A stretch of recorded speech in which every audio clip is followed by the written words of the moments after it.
नमस्कार दर्शकों, आप सभी दर्शकों का बहुत बहुत स्वागत है डीडी मध्य प्रदेश के खास कार्यक्रम ये है नारी शक्ति में।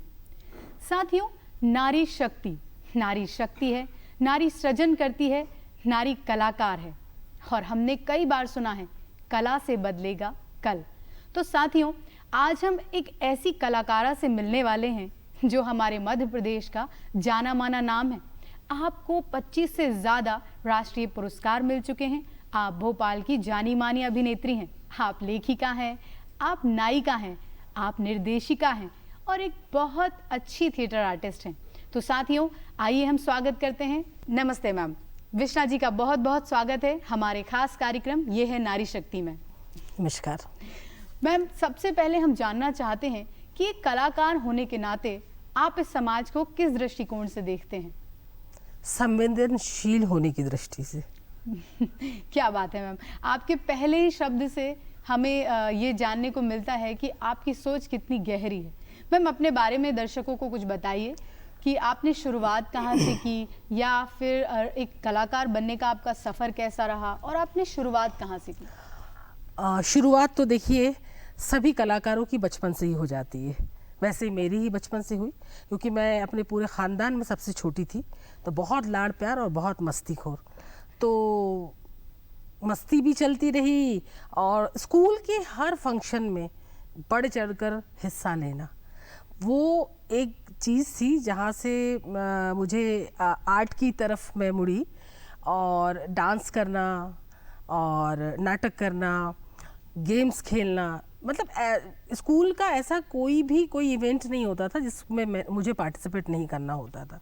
तो वहाँ से होते होते और फिर स्कूल, फिर फादर मेरे पुलिस में थे और तो ट्रांसफ़र्स उनके हो, तो हम लोग एक बार उनका जब ट्रांसफ़र सागर हुआ, सागर यूनिवर्सिटी से मैंने अपनी पूरा ग्रेजुएशन और पोस्ट ग्रेजुएशन वहाँ से किया। वहाँ पर एक आर्ट डिपार्टमेंट है जो बहुत फेमस भी है, वहाँ से भी आपने देखा ही होगा बड़े बड़े कलाकार निकले हैं। तो उस डिपार्टमेंट ने मेरे अंदर के कलाकार को कहेंगे कि एक पहचान दी कि आप कलाकार बन सकते हैं, ये पहचान दी एक्चुअली। और वहाँ से फिर जो है मेरा सफ़र शुरू हुआ।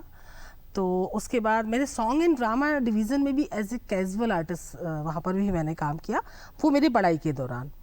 उसके बाद में रंगमंडल लास्ट बैच, भारत भवन रंगमंडल का आखिरी जो आर्टिस्टों का कैजुअल बैच था, उसके अंदर मेरा सिलेक्शन हुआ। क्या बात है। तो मैंने वहाँ काम किया और वहाँ के बाद में वो यात्रा वहाँ तय हो चुका था। तब तक आते आते बीए फाइनल तक आते आते ये तय हो गया कि अब जो है मुझे सिर्फ थिएटर करना है। ये मेरे मन के अंदर तो तय हो चुका था, लेकिन इसके लिए थोड़ा सा घर में संघर्ष था, क्योंकि मैं एक टिपिकल चौहान ठाकुर फैमिली से आती हूँ। अच्छा। एज ए आर्टिस्ट मैं धर्म जात को नहीं मानती, लेकिन फादर मेरे जो टिपिकल ठाकुर लोग होते हैं ना, तो वो सारी चीज़ें तो उनको पसंद नहीं था कि मतलब अगर किसी डांस में अगर मैं फोक डांस भी मैंने बहुत किया है श्री विष्णु पाठक जी के सानिध्य में, और मैं नेशनल स्कॉलर रही हूँ 98 to 2000 फोक डांस में, फोक डांस बधाई के लिए। वहाँ तब भी वहाँ पर अगर कभी पेपर में कोई फ़ोटो आ गई या मैं बड़े उत्साह के साथ कोई सर्टिफिकेट मिला मुझे, तो घर में एकदम से कि अच्छा नाच, वो नाच शब्द होता था एकदम से, वो चुभता है बहुत ज़्यादा कि अच्छा नाचती हो। हाँ। वो नाचती हो, एक ऐसा भी हो सकता है तुम नाचती हो, वाह नाचती हो। तो वो ऐसा करके जो माथे पे शिकन पड़ के जब वो आता है ना, तो वो बड़ा चुभ जाता है और वो कहीं ना कहीं वो चुभता रहा। लेकिन एक वक्त के बाद जैसे कि मेरे फादर कहते थे कि आपका लक्ष्य आपके मन में तय है और आप ये दिमाग में बैठा चुके हैं कि उस लक्ष्य की और आपको ईमानदारी से मेहनत करनी है, उन्हीं का सिखाया हुआ था। तो वो मुझे याद था। तो मैंने कहा ठीक है डैडी, आप जो है पसंद नहीं कर रहे हैं, लेकिन मैं अपने लक्ष्य पर जा रही हूँ। और हमारे माता पिता भी हमको सिखाते हैं कि अगर आपका लक्ष्य एकदम सही है और आप उसकी ओर एकदम चलते रहेंगे तो जी। कभी ना कभी ज़रूर पहुंचेंगे, और जो लोग आपके खिलाफ हैं वो एक दिन आकर आपके साथ में खड़े हो जाएंगे। निश्चित रूप से होता है ऐसा। और वही मेरे जो फैमिली के लोग, मेरे जो कजिन्स थे या और भी लोग, तमाम लोग, दोस्त, रिश्तेदार, वो जिस तरीके से यूँ बोलते थे वो बाद में उनके लिए तो बड़ी बात हो, क्योंकि मैं ये बात कर रही हूँ 94, 95, 96 की। उस वक्त अखबार में फोटो आ जाना बहुत बड़ी बात होती थी। उसके बाद फिर वो एक आध बार नहीं आई ना, वो लगातार आना शुरू हुई, तब फिर वो लोगों का अपना नजरिया बदल जाता है। फिर उनको वो फिर एक वक्त के बाद वो समझने भी लगते हैं। देखिए, आपका बच्चा सही दिशा में जा रहा है ना, तो एतराज शुरू में होता है, लेकिन वो उसकी उपलब्धियां फिर वो उस एतराज को हामी में बदल देती हैं और वो आपका साथ देते हैं, सहयोग देते हैं। और मैं यहाँ भी मेरे फादर मुझसे बहुत सालों तक उन्होंने मुझसे बहुत ठीक से बात नहीं की, मतलब मम्मी के थ्रू हमारी बात होती थी, क्योंकि मैं थिएटर करने ही लगी थी। तो उनके लिए तो नाटक, नौटंकी, नाच, ये मतलब ठाकुरों के यहाँ जिनके हमारे अभी भी इतना मतलब पर्दा वाला सिस्टम रहा है। खैर, एक वक्त के बाद फिर वो है, उन्होंने स्वीकार, समाज कोई भी हो वहाँ पर कुछ न कुछ रूढ़ियाँ बिल्कुल जरूरी होती हैं। और जब भी एक स्त्री के बारे में अगर बात की जाए, जब वो पलट कर देखती है तो उसके रास्ते में बहुत सारे कांटे उसे दिखाई देते हैं और वो उन सब को धीरे धीरे पार करती चली आती है। तो जब आपने रंगमंच शुरू किया तो यहाँ पर जैसे होता है कि आपके गुरु होते हैं जिनके सानिध्य में आप सीखना शुरू करते हैं, जैसे आपके पिता थे जिन्होंने आपके सफर में हर्डल्स रखे कि इसे पार करके दिखाओ, तो आपको हमेशा प्रेरणा मिली कि मैं अपने पिता के शब्दों के आगे जाकर उन चुनौतियों को पार करके दिखाऊंगी। तो रंगमंच पर ऐसा कोई व्यक्ति या ऐसा कोई मोड़ आया हो जब आपको आपके गुरु से मिलना हुआ हो, या आपका सफर निरंतर फिर जारी हुआ उनके साथ? बिल्कुल। देखिए, मैं एक तो गुरु परंपरा से आती हूँ। मेरे नृत्य के भी गुरु रहे, मैंने कथक भी सीखा रश्मि राठौर दीदी से, उनके फादर से पहले सीखा, उसके बाद रश्मि दीदी से सीखा जब बड़े गुरुजी शांत हुए। तो मैं उस गुरु शिष्य परंपरा से आती हूँ। मैंने जब अपने यूनिवर्सिटी के दौरान, स्कूल के दौरान, तो वो टीचर्स होते हैं, टीचर और गुरु में फ़र्क होता है ना, टीचर एंड मास्टर में फ़र्क होता है। फिर मेरी मुलाकात जब मैं 96 में रंगमंडल आई, रंगमंडल को मैंने ज्वाइन किया, तो वहाँ हबीब जी थे। हबीब जी, अब चूंकि वो आप वैसे आए थे, उनके ग्रुप में नहीं गए थे, शायद ग्रुप में जाती तो शायद हबीब जी मेरे गुरु होते हैं।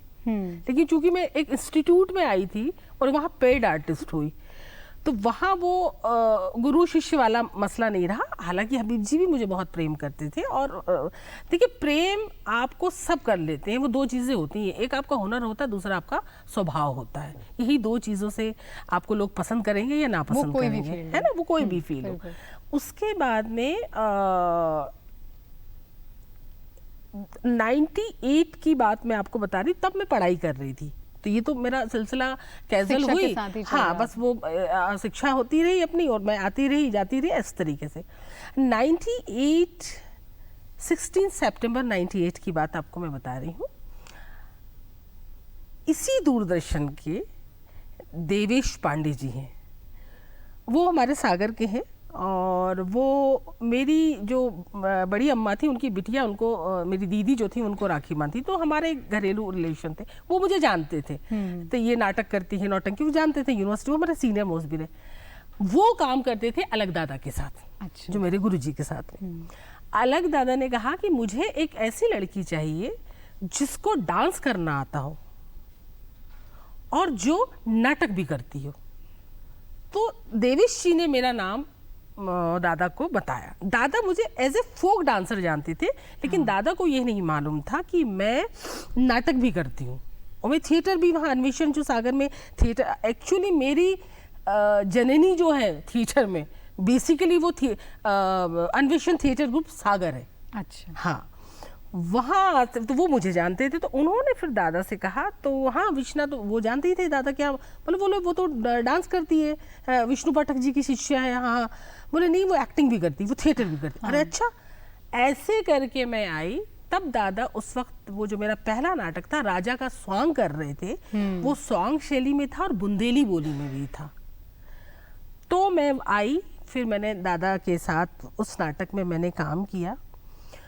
और गुरु की बात मैं आपको यहाँ पर ये बता दूँ कि अलख दादा जैसा गुरु मिलना मेरा सौभाग्य है कि वो मुझे मिले।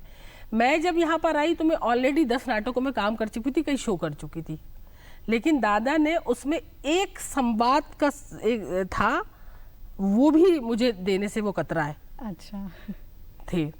और फोक का उन्होंने मेरा भरपूर यूज़ किया, क्योंकि मैं बुंदेलखंडी बैकग्राउंड से भी आती हूँ, फैमिली भी हमारी वहाँ से, और उसमें स्कॉलर भी हूँ, उसमें मैंने बहुत सारा काम किया हुआ था। तो फिर मैंने वहाँ पर कोरियोग्राफ किया। अच्छा। जितने भी बधाई फॉर्म के जो डांसेस थे, जो हमारे बुंदेली लोक गीत थे, उस पर मैंने जो है डांस कोरियोग्राफ किया, और वहाँ से ही शुरू हुई। फिर मैं चली गई, क्योंकि मैं पढ़ाई कर रही थी। ऐसे कुछ नाटकों के बारे में बताइए जो कि आपकी माइलस्टोन रहे हों आपके सफ़र में। जी। और जो वैसे हम दर्शकों को भी बता दें कि जैसे हमने बहुत सारे नाम लिए, अलखनंदन जी का नाम लिया, वो मेरे गुरु, वो आपके गुरु हैं। साथियों, ये हमारे मध्य प्रदेश की वो हस्तियां हैं जिन्होंने विश्व पटल पर हमारे मध्य प्रदेश का, हमारे भोपाल का नाम रोशन किया है। तो ऐसे कौन से नाटक रहे, ऐसे क्या वो क्षण रहे जो आप जिनको बहुत ज़्यादा दर्शकों ने पसंद किया, जो आपके पूरे सफ़र के लिए माइलस्टोन साबित हुए? पहला ही नाटक राजा का सॉन्ग।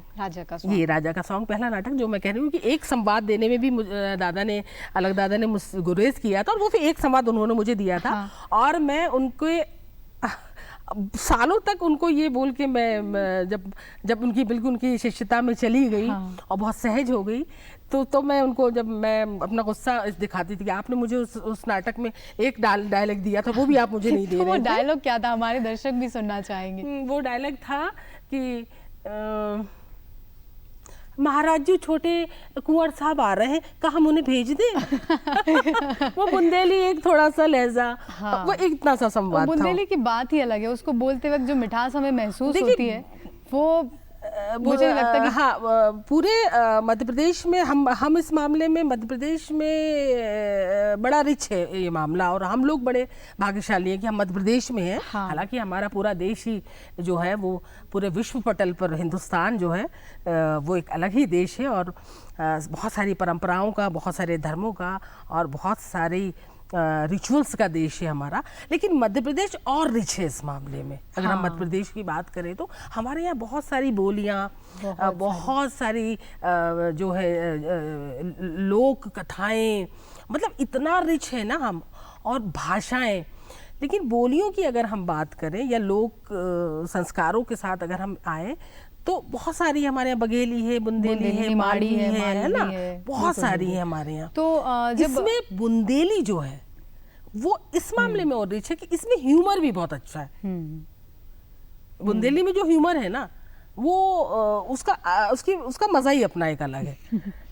आपने बिल्कुल जड़ से शुरुआत की इस काम की, तो जैसे मैंने भी देखा है कि हमारे मध्य प्रदेश में बहुत सारे सम्मानों से कलाकारों को सम्मानित किया जाता है। तो जैसे आपको कुछ सम्मानों से नवाजा गया है, तो उसके बारे में भी हमारे दर्शक जानना चाहेंगे कि एक कलाकार होने के नाते जब आप धीरे धीरे पहुंचते हो, आपको जो पुरस्कार जब आपको मिलता है, तो आपको कैसा महसूस होता है? या आपको वो प्रेरणा देता है, या सिर्फ एक ट्रॉफी होती है जिसे हम ले जाकर घर पर सजा कर रख देते हैं, या उसके प्रति आपकी भावना क्या रहती है, आपकी और सभी कलाकारों की? मैं देखिए सभी का तो नहीं कह सकती, सिर्फ अपनी बात कर सकती हूँ। मैं व्यक्तिगत तौर पे अगर मुझे कोई सम्मान के लिए बुलाता है तो मैं सबसे पहले उससे कहती हूँ प्लीज़ किसी और को दे दो। वो पता नहीं क्यों मुझे हमेशा ऐसा लगता है कि आपको लोग जानते हैं, अगर आप शहीद भवन जा रहे हैं या रविंद्र भवन जा रहे हैं या किसी ऐसी जगह जा रहे हैं जहाँ पर कलाकारों का जमाघट है या उनका मिलना हो रहा है, और अगर कोई आर्टिस्ट नहीं है या उस आपकी फैकल्टी से नहीं आता है, और उसके अलावा अगर आपको कोई आम दर्शकों में से कोई 4 लोग भी मिलके कहते हैं कि अरे हमने आपका वो नाटक देखा था, अगला नाटक आपका कब है, तो मुझे लगता है वहाँ भी आपका सम्मान हो गया। ये मेरी अपनी व्यक्तिगत सोच है, या वो एक संकोच पता नहीं क्यों मेरे अंदर वो आ जाता है। लेकिन अभी हाल ही में और इससे तो आप भी जानती हैं कि कुछ ऐसा हुआ था जिसमें मैंने कहा कि नहीं रहने दो, हाँ, है ना? बताइए बताइए। वो एक्चुअली सुनील जी ने हाँ। जब मुझे बोला कि आपको, क्योंकि सुनील जी बहुत अच्छे मित्र हैं हमारे, तारिक भाई, सुनील जी, हम, तो वो एक जुड़ाव है उनके साथ, तो वो उनका स्नेह है कि जब कुछ सम्मान की बात होती है या कहीं कुछ और बात होती है तो वो मेरा नाम आगे कर देते हैं। तो ऐसे ही एक अवार्ड के लिए उन्होंने मुझे बोला। हाँ, तो दुष्यंत कुमार सम्मान के लिए कहा उसके पहले भी एक अवार्ड और हुआ था, हाँ हाँ हाँ, है ना, वहाँ पे गए थे सिटी में कहीं पर, हाँ, तो वो वुमेन्स के ऊपर था कुछ, तो मैंने उनको मना किया, मैंने कहा नहीं आप प्लीज रहने दो। बोले नहीं नहीं, हमने कहा है, हम कह रहे हैं आपको, हमने आपका नाम दे दिया है। तो कई बार ये हो जाता है कि नहीं अब आपके मित्र ने कहा है तो उसको भी नहीं, लेकिन वो उसका मतलब वो आपको सम्मान मिल रहा है तो निश्चित रूप से आपको नहीं मिल रहा है, एक्चुअली वो आपके काम को मिल रहा है। हाँ। कि आपने जो काम किया उसके लिए सम्मान। वो मेरे अंदर एक संकोच आता है कि या मुझसे ये ना कह दें सम्मान के बाद कि आप 2 शब्द बोलिए या कुछ, वो पता नहीं क्यों एक संकोच आता है। उस पर मैंने बड़ा विचार किया, तो फिर मुझे ये समझ में आया कि नहीं, एक्चुअली क्या है कि मैंने वर्षों तक मंच पर अभिनय किया। मैं आई मंच पर अभिनय करने और अभिनय करके खत्म, बिल्कुल, ना उसके पहले आई ना बाद में आई।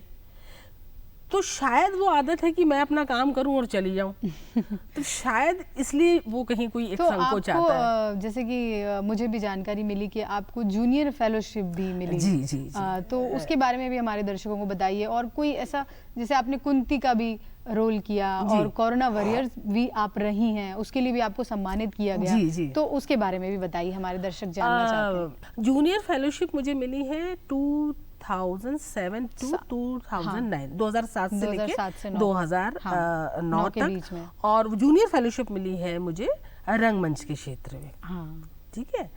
और तो चूंकि देखिए ये फेलोशिप्स जो होती हैं, देखिए हालांकि बिल्कुल है कि राष्ट्रीय स्तर पर इसका चयन होता है, कुछ 100 ही सीटें, 250 या 240 सीटें, बहुत सारे लोग उसमें अप्लाई करते हैं, कुछ लोगों का चयन होता है। जी, उसके बाद ये होता है। तो आपको जब एक जूनियर फेलोशिप मिलती है, और वो मेरी आसान इसलिए हो गई थी क्योंकि बुंदेलखंड की मैं स्वयं हूँ, तो वहाँ के स्वांग को मैं बहुत अच्छे से जानती हूँ। हम तो बचपन से स्वांग देखते आ रहे हैं, करते आ रहे हैं, तो वो हमको मालूम था।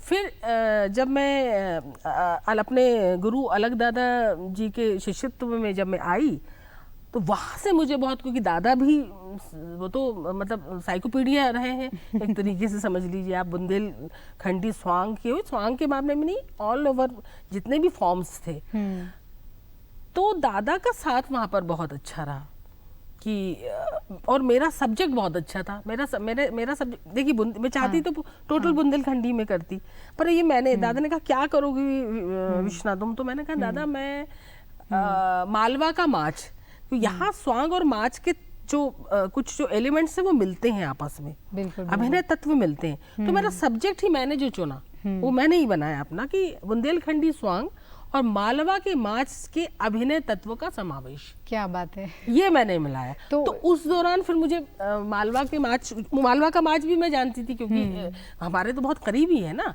बिल्कुल। तो इसको करके फिर दादा का बड़ा साथ रहा। तो आपको फोक में ज्यादा रस मिलता है या फिर आप रंगमंच को ज्यादा वरीयता देती हैं? मुझे संगीत में सबसे ज्यादा रस मिलता है, ध्यान में वो आपको साथ देता है, साथ देता है वो। तो आपने इतने सारे नाटकों में काम किया, जैसे कुंती का आपने जिक्र किया था, कुंती है जी। तो कुंती का वो हमारी एक बात रह गई थी, आपने मुझसे पूछा था कि जो मैंने आपसे कहा ना पहला नाटक, हाँ, तो वो पहला नाटक पहली बार मैं रविंद्र भवन के मंच पर हूँ। मतलब मैं भोपाल के जो रंगमंच, अगर हम सिर्फ भोपाल थिएटर की बात करें तो मैं पहली बार मंच पर हूँ। चूँकि मेरा बैकग्राउंड डांस का रहा, क्योंकि मेरी शुरुआत कथक से हुई, फिर मैं फोक की तरफ गई और साथ साथ अभिनय की तरफ गई, तो कथक से मुझे एक नेचुरल मेरे अंदर एक लय और ताल आई और भाव मेरे बहुत क्लियर हो गए। तो उस नाटक में जितनी बार मैं आई मंच पर, लोगों ने मुझे पसंद किया। हाँ। क्योंकि भाव उन तक बहुत अच्छे से चले जा रहे थे। देखिए, इतनी कमाल का एक कोइंसिडेंस है कि मैं भी जब मेरा भोपाल आना हुआ और मुझे पता चला कि नाटक होता है, कैसे होता है, क्या होता है। थिएटर से मतलब हम सिर्फ समझते थे कि जहाँ पर सिनेमा के लिए, फिल्म देखने के लिए जाया जाता है। तो चंदा बेडनी जो नाटक है जी, वो मैंने सबसे पहला अपनी जिंदगी में नाटक देखा था। आपने मुझे देखा था उसमें? हाँ। और कमाल की बात ये है कि मैं बहुत छोटी थी उस वक्त, तो मैं 4 रोल करती थी उसमें। हाँ, तो मैं समझ नहीं पाती थी, मुझे लगता था कि अलग अलग रोल लोग आ रहे हैं। बहुत बाद में समझ में आया कि एक ही व्यक्ति है। वो भी किसी ने मुझे जब बताया। तो बताइए, क्या चंदा बेडनी के बारे में कुछ बताइए, या कोई एक बहुत ही खूबसूरत सा जो आपके सबसे पसंद का संवाद रहा हो, वो हमारे दर्शकों के लिए बोलकर बताइए। संवाद तो मुझे देखिए याद करना पड़ेगा। हाँ। लेकिन अगर आप चंदा बेडनी की अगर हम बात करें तो जो आप 4 रोल किए थे मैंने उसके अंदर, तो चंदा बेडनी अलग दादा का बहुत ही फेमस और बहुत मशहूर नाटक है। कमाल तो उन्होंने लिखा है, देखिए मेरे गूज बम्स आ रहे हैं। हाँ। इतना खूबसूरत उन्होंने लिखा है और उतना ही खूबसूरत उसको निर्देशित किया है और उतना ही सुंदर उसके अंदर बाबा का म्यूजिक है उसके अंदर, और उतना ही सुंदर उसके अंदर सब लोगों ने अभिनय किया है। क्योंकि अलग दादा एक बात बोलते थे, ऐसा बहुत कम होता है कि एक नाटक में सब कुछ आपको बहुत अच्छा मिल जाए। हाँ। दादा हमेशा कहते थे एक बात जो मैं हमेशा याद रखती हूँ कि नाटक में बहुत खूबसूरत सेट है, बहुत खूबसूरत लाइट है, बहुत सुंदर आपने कॉस्ट्यूम पहना, बहुत खूबसूरत आप सजे हुए हैं और बहुत सुंदर आपका म्यूजिक आ रहा है, सब कुछ बहुत सुंदर है, लेकिन अभिनय नहीं है। हाँ। तो नाटक नहीं है। बिल्कुल। और ये सब कम है ना भी है, लेकिन अभिनय आपने सुंदर कर दिया, उसमें तो नाटक सुंदर हो जाता है। गीत भी थे, बहुत सुंदर गीत। तो उसके उसमें से कोई एक गीत गुनगुनाकर हमारे दर्शकों को सुनाइए। मुझे हाँ बिल्कुल उसका मुझे, क्योंकि गाना, कोई भी नाटक हो, कोई भी फिल्म हो, कुछ भी देखते हैं हम, तो उसका जो संगीत है, उसके जो गीत है, वो उसकी आत्मा हो जाती है, हमें याद रहता है। बिल्कुल, वो छप जाते हैं। और इसीलिए आजकल जो है वो पुराने जमाने के गाने हमें याद रहते हैं, और आजकल के कोई भी एक गाना उठा लो, कुछ दिन तक याद रहता है, उसके बाद को आप भूल जाते हैं। लेकिन जो फोक का एक जो फोक है, आपको धुन भी याद रह जाती है। बिल्कुल बिल्कुल। आप शब्द भले भूल जाओ, लेकिन उसे गुनगुनाते रहते हैं और धीरे धीरे आपको वो याद आने लगता है। उसमें उसका एक गाना है चंदा बेडनी का, उसमें म्यूजिक बाबा कारंजी का है, वो मुझे बहुत पसंद है। शुरू में तो मैं नहीं गा, अभी भी मैं देखिए पता नहीं कैसा गा पाती हूँ। और रंजना दीदी बहुत खूबसूरत अभिनय करती हैं, बहुत ही नाटक से ही वो पूरे हिंदुस्तान में पहचानी गई। और वाकई में मतलब वो उस रोल को देख के लगता है कि वो रंजना दीदी के लिए लिखा गया है।